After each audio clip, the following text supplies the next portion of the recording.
My second favorite Final Fantasy game of all time is Final Fantasy VI, the very first game that I ever played in the franchise, certainly all the way to the end. And like a lot of people, the first Final Fantasy game that you play is very special. If you've never experienced Moogles and Chocobos, that special wonder, that special magic that the series can bring, there's nothing that can replace that first time that you fall in love with this franchise and figure out why it is uniquely for you. And that was my experience with Final Fantasy VI as a very, very young person. And so it has lived inside of my heart for a long time. It is easily the game in the franchise that I know the best, that I could most recite from memory. Not that I think anyone would ask me to do that, but I would sure give it a try. And I just love everything about it. Absolutely everything about it. It's probably my favorite soundtrack of all time, though Rebirth just did some interesting things. It's got my favorite cast of characters of all time in anything.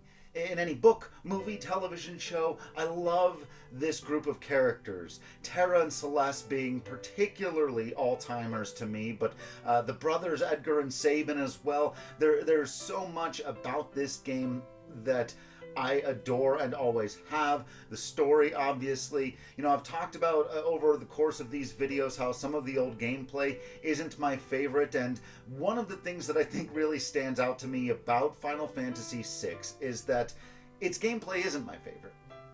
Like a lot of the ones from that time, it hasn't aged super great, but I still love going back and playing it all the time. I can't get enough of it. I never tire of it. And it's because I am just so in love with the world, the characters, the music, the story. And it's not like the gameplay is bad or anything like that. And so other than, it being held back in some people's eyes, potentially maybe because it's a Super Nintendo game, there really isn't anything negative that I could say about this game. Actually, the Colosseum design makes no sense whatsoever. That's it, right? When you're down to that as a criticism, it is very nearly perfect, if we may use such an overused word in this conversation that I oftentimes like to make fun of. But ultimately, I think Final Fantasy VI is a great example about how and why video games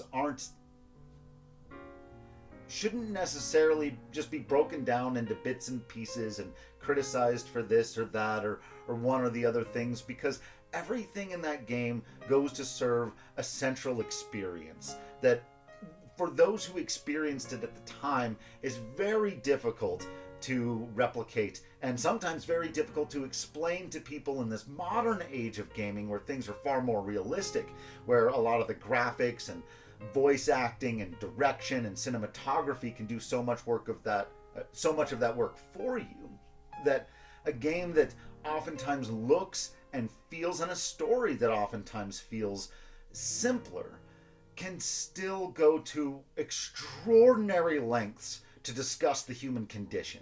And that, I think, is the beautiful strength of Final Fantasy VI, why it's still worth experiencing to this day, why, yes, I do hope it gets some sort of revamped, remake, version of it, but even if it never does, the original game will forever remain absolutely incredible and worth the time of anyone who can understand its beautiful simplicity.